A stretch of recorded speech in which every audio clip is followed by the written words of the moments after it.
Irmãos, Lucas capítulo 6, versículo 47 a 49. O Evangelho de Lucas, capítulo 6, 47 a 49. Diz assim: qualquer que vem a mim e ouve as minhas palavras e as observa, eu vos mostrarei a quem é semelhante.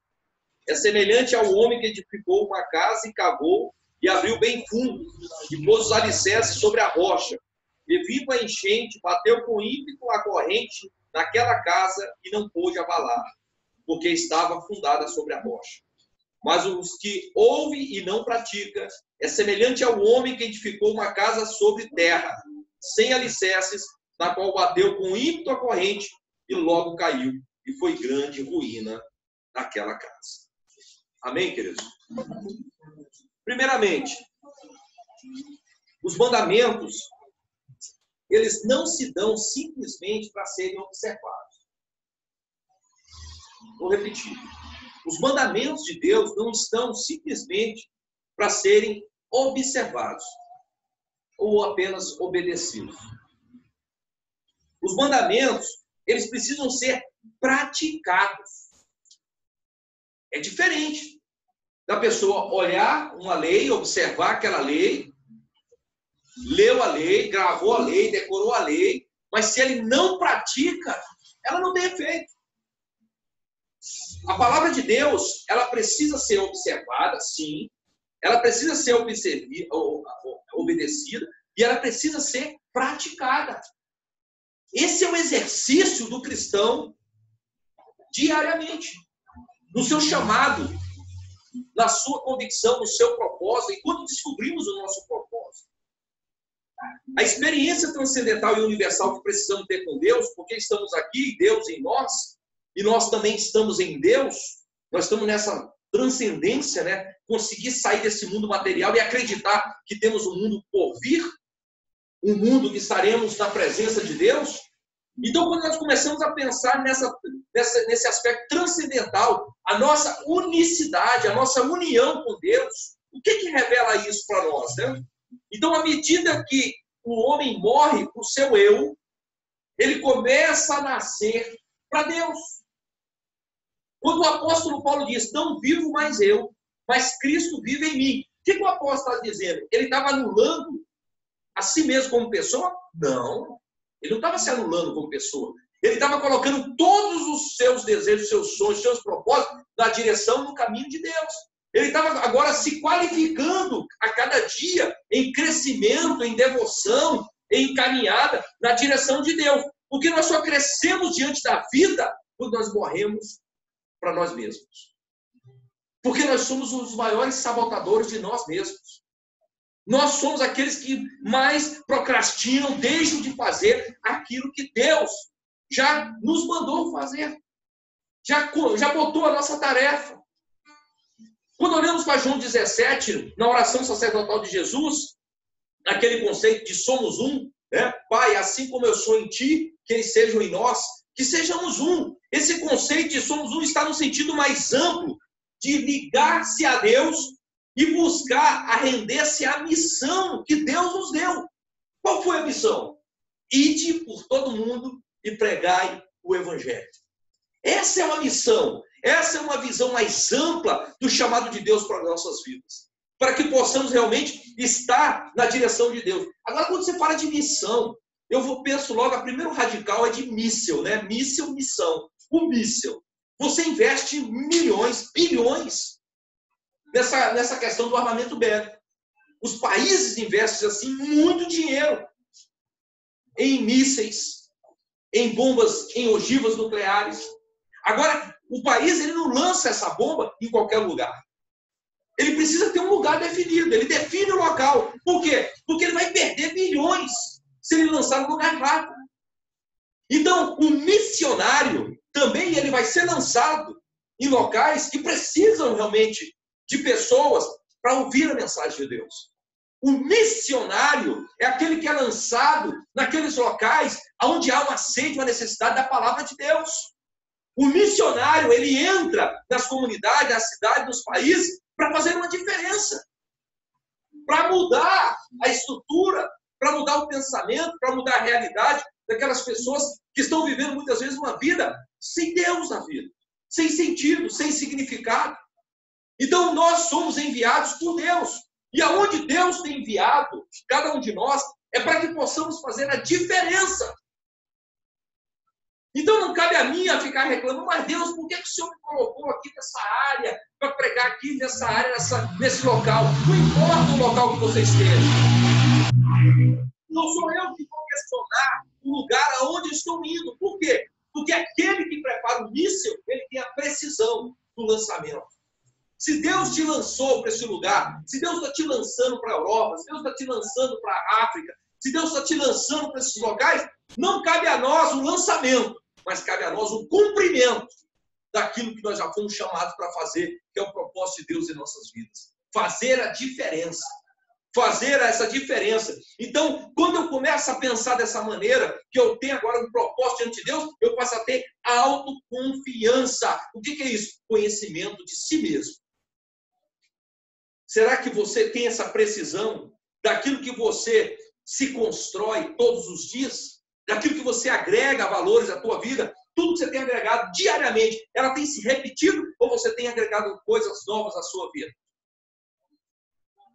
Uma das coisas assim, que eu combato muito, que eu não suporto durante muito tempo, é repetir as mesmas coisas, refazer as mesmas coisas. Eu tenho que estar sempre em processo de mudança. E isso é um caminhar que requer esforço diário.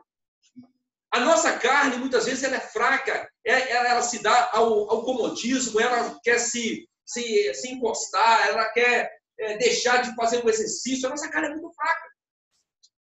Você já percebeu essas pessoas que fazem exercício, que vão para a academia, elas não deixam de fazer academia porque elas acostumaram ali o corpo, tá no exercício contínuo, não quer parar do exercício. Mas aquelas pessoas que estão muitas vezes dormindo, dormem 6 horas, 12 horas, 14 horas, elas não querem levantar da cama. Hoje aconteceu comigo algo assim estranho.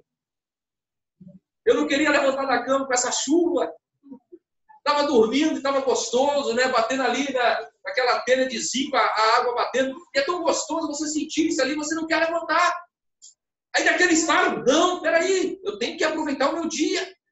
Eu tenho que aproveitar o meu dia fazendo a minha leitura, preparando o meu texto, preparando o meu sermão, escrevendo alguma coisa. Eu tenho que preparar o meu dia. Então, eu preciso entender que eu estou dentro dessa missão. Eu preciso entender que o discípulo, que nós falamos hoje pela manhã, não é aquele que está sempre pronto a fazer. Também pode ser o discípulo, aquela pessoa disponível, pronta a aprender, mas o discípulo é aquela pessoa que vai ter que fazer coisas que você não gostaria de fazer.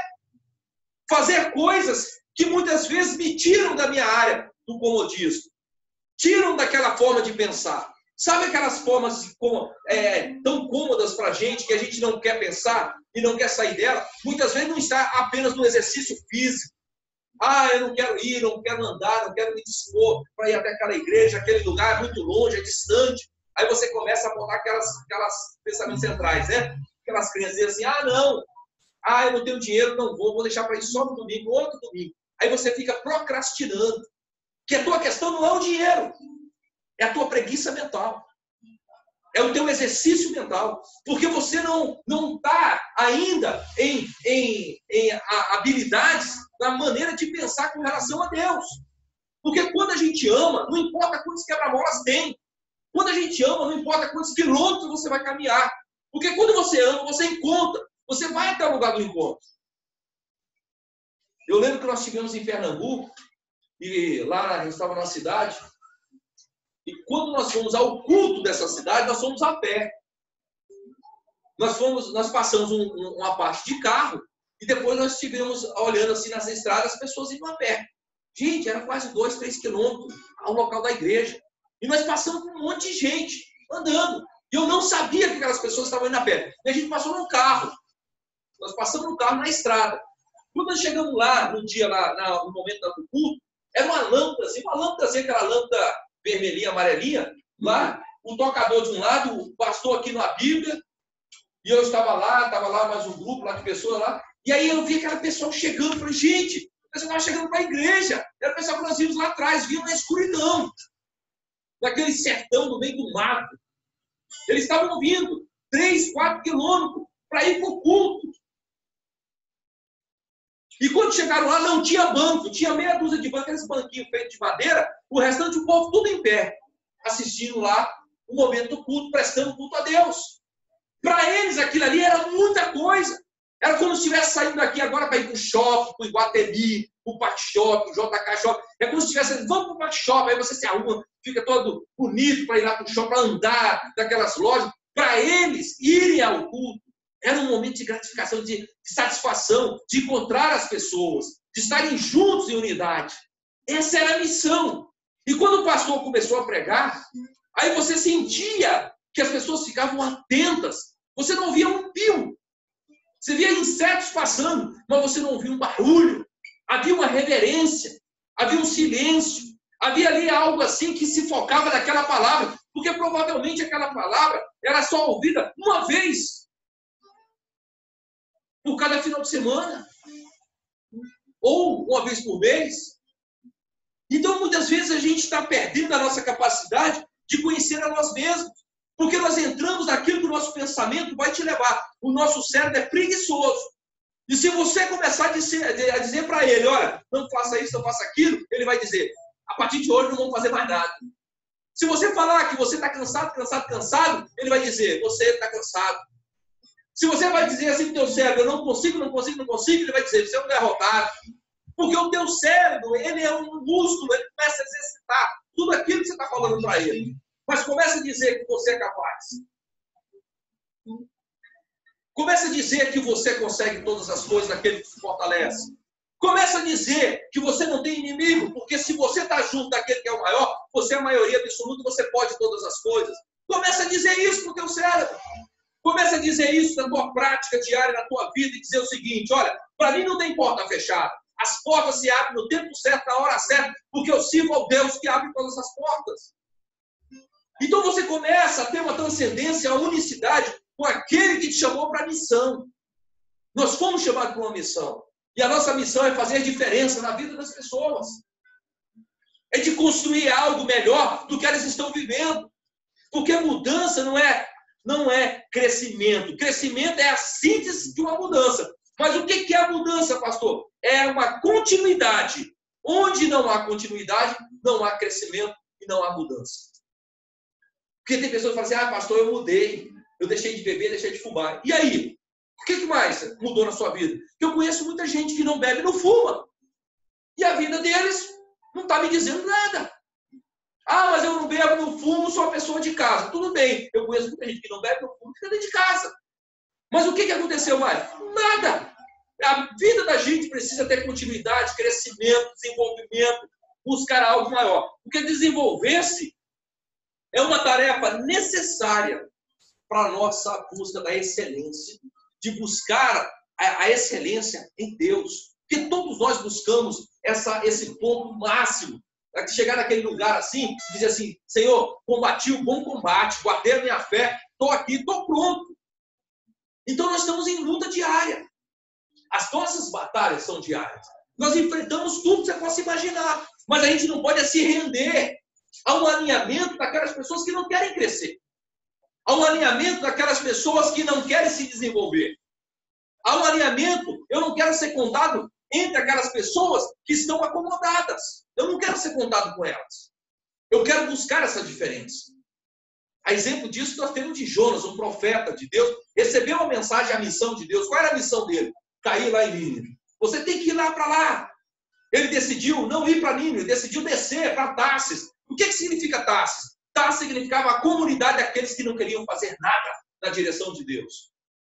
Tarsis significava o lugar onde ele ia se acomodar, se esconder de Deus. Quantas pessoas estão indo para Tarsis? Quantas pessoas estão acomodadas em Tarsis e não quer ter desenvolvimento pessoal, não quer viver a prática diária do cristianismo? E aí a gente começa a buscar outros valores e perder os nossos propósitos. Porque quando você conhece os seus valores, as suas crenças, você vai começar a tomar decisões certas, decisões que agregam valores à sua vida. Porque toda a nossa decisão ela tá com base, com fundamento nas nossas crenças, nos nossos valores. Como é que você crê? Como é que você traz à sua vida os valores pessoais?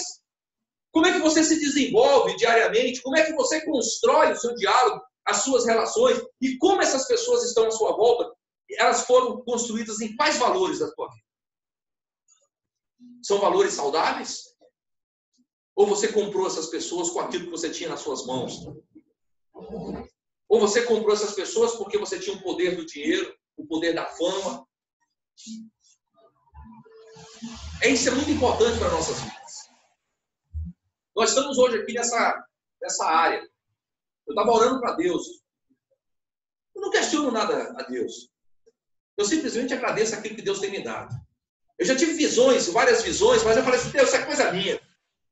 Eu já tive visões de estar pregando aqui, cara, botando telão do lado de fora, os carros, tudo aí parando. E o povo falou assim, não, nós temos que ir para um lugar para fazer o tempo. Eu falei, não, Deus fez o sucesso dele aqui. É aqui que Deus está aparecendo, é aqui que Deus está movendo, é aqui que Deus vai falar. E nós vamos ficar do jeito que Deus nos colocou. Porque muitas vezes a nossa mente, ela vai para lugares onde a gente se sente acomodado. E quando Deus coloca em lugares que a gente tem que exercitar, tem que se mexer, porque senão morre, é ali que é o nosso lugar da vida. Se você estivesse hoje lá no pico do Everest com essas vestimentas aqui, nós estaríamos mortos. Sabe qual a única coisa que poderia nos dar salvação? Se a gente começasse a exercitar, a fazer movimentos. Se você parar, você congela. No mundo espiritual, a mesma coisa.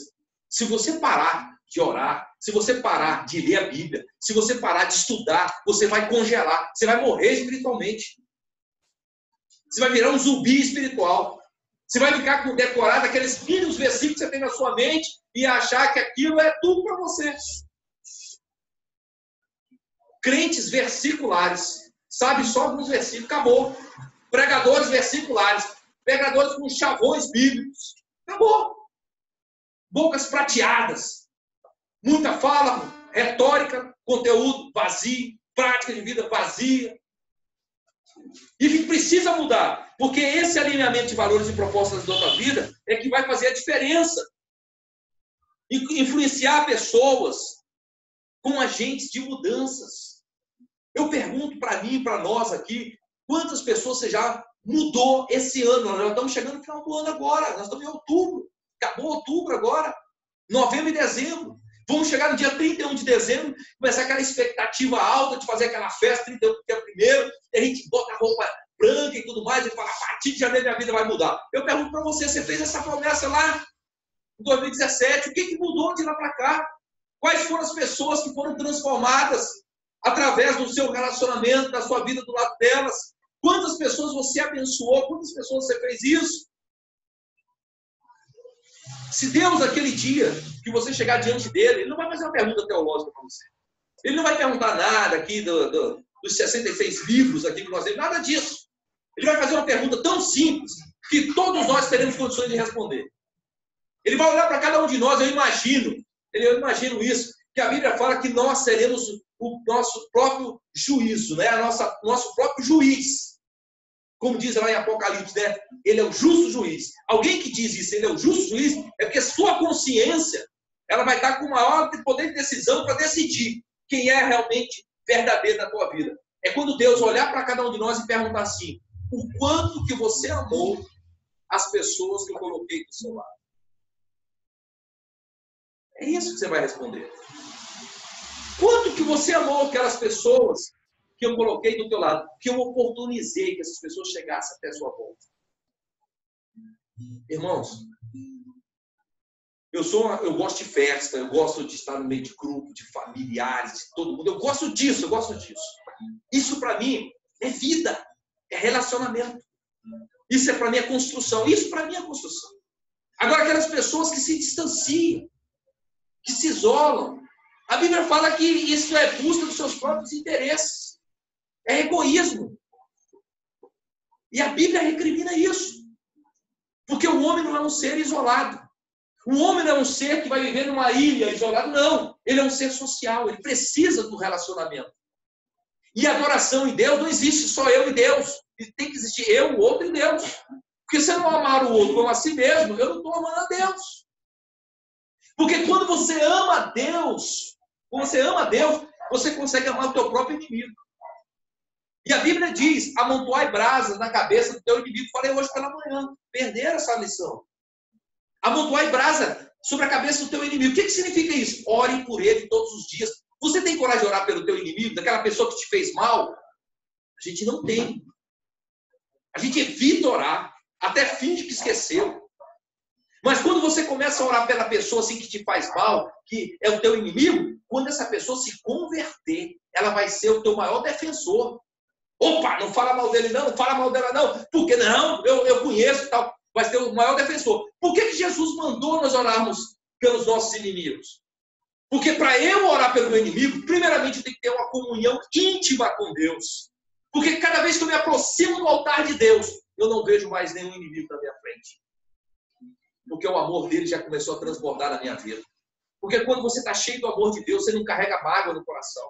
Quando você está cheio do amor de Deus, você não carrega ódio, você não carrega destruição, você não carrega dissensão, desunião. Você carrega o quê? Amor. Amor é unidade. Amor é acolhimento. Amor é sentimento de inclusão, de fazer se pertencer do lado do outro. Amor é se posicionar no lugar do outro e sentir as palavras que muitas vezes você joga para ela. Se coloca na posição da pessoa, faz essa transposição, se coloca na posição da outra e ouça o que você está dizendo para ela. Quanto que você está sentindo, qual é o que seu coração sente quando você diz isso para ela. É você se botar no lugar do outro.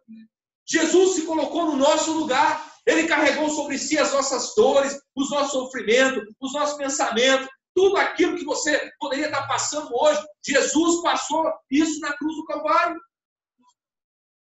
Jesus se colocou no nosso lugar. Então eu e você não temos mais desculpa de dizer assim, ah, pastor, mas isso é muito difícil. Não é difícil. Porque Jesus disse, eu fiz isso e vocês poderão fazer coisas maiores ainda. E o Espírito Santo de Deus que habita em nossas vidas, ele nos dá e nos capacita a vivenciar todas as experiências humanas que você possa passar. Então, nós estamos passando experiências humanas e Jesus nos ensinou isso. Então, essa é a presença, né, de nós aprendermos a compartilhar tudo aquilo que Deus tem nos dado com as pessoas que nós amamos. Isso é tão interessante que quando está lá no relacionamento, no casamento,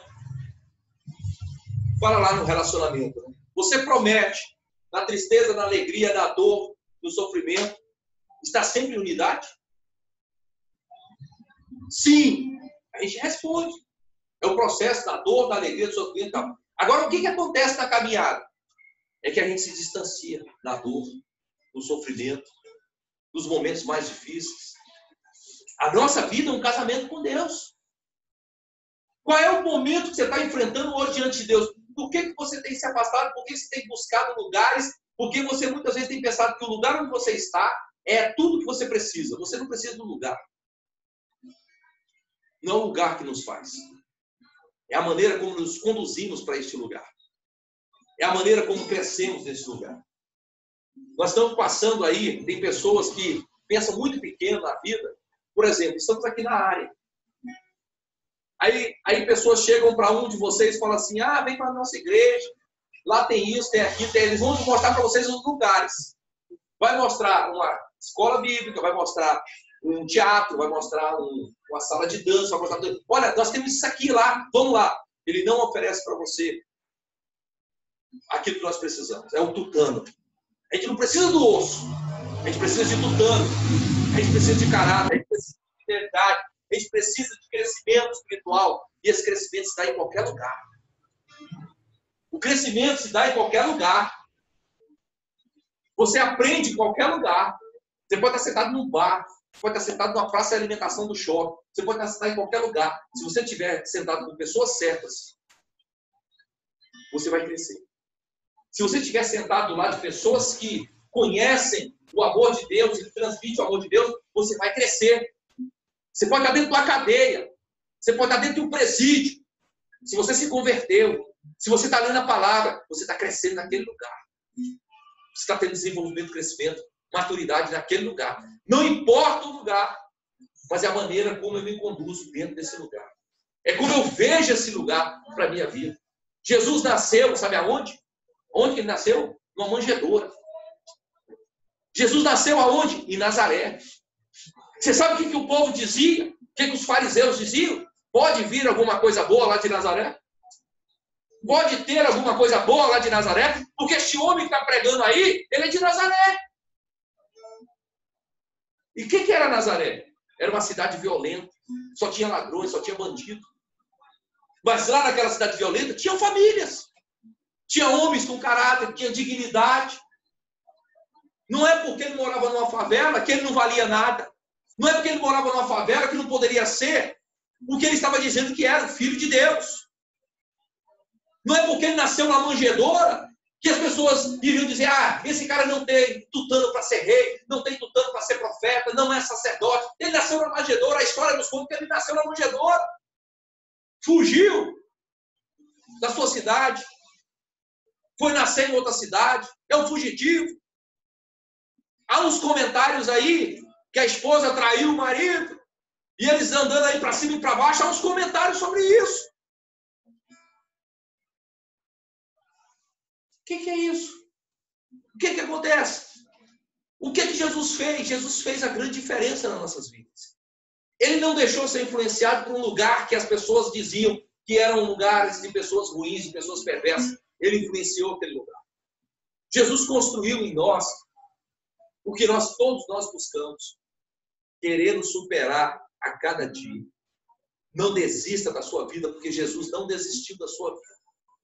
Ele não desistiu da sua vida porque ele apenas chegou ao ponto de dizer assim, hoje eu desisto da minha vida. Não. Ele desistiu naquele momento por uma missão. Aqui ele disse, Pai, está consumado. Afasta de mim esse cálice, mas faça a tua vontade. Ou seja, a missão em Jesus era maior do que a vontade dele. A missão de Jesus era maior do que a própria vontade dele. Qual era a missão? Era a unidade com o Pai. E o Pai o enviou para morrer por cada um de nós. E se cumpriu nele, está consumado. A grande dor naquele momento é o afastamento, porque Deus não habita no pecado. Nesse momento em que todos os pecados estavam sobre ele, do ponto de vista espiritual, porque Jesus não pecou, mas ele teve que carregar nossas dores, nossos pecados, ele teve que assumir aquela dor. Qual era a dor? Da separação naquele momento. Pai, por que tu me abandonaste? Esse foi o momento da dor, de sair ali, de Deus sair daquela presença ali, para que ele pudesse ter a experiência da carne que estava sendo morta, para que o Espírito revivesse através de cada um de nós. Essa é a experiência de Cristo em nossas vidas. Tem coisas que nós vamos sentir muitas dores, tem coisas que nós vamos sofrer mesmo, mas é necessário para que possamos crescer espiritualmente. É necessário para que nós possamos ter uma experiência única com Deus. Essa experiência de Jesus foi uma experiência única. Ele só teve esse momento, mas que foi necessário para salvar, para nos resgatar a todos que estão aqui e a todos que creem em Jesus como seu Senhor e Salvador. Amém, queridos? Vamos ficar em pé, vamos orar para agradecer a Deus pelas nossas vidas. E que essa palavra fale profundamente ao seu coração. Que te dê discernimento, que te dê sabedoria. Que não importa as dificuldades, mas a vitória são daqueles que creem que Jesus é o Senhor e Salvador de nossas vidas. Vamos orar. Senhor, meu Deus e meu Pai, mais uma vez, Senhor, eu te agradeço, Pai, por estarmos aqui na tua presença. Mais uma vez eu te agradeço, Senhor, porque tu és aquele que merece todas as honras, todas as glórias, todos os louvores. E nós ofertamos a ti, meu Pai, porque tu és digno, Senhor, de toda a nossa reverência, toda a nossa, aquilo que nós podemos oferecer a ti. Nós queremos oportunizar, Senhor, diariamente a ti, Senhor, toda a honra, toda a glória e todo o louvor. Nós assim entregamos a nossa reunião de hoje, em nome do Senhor Jesus.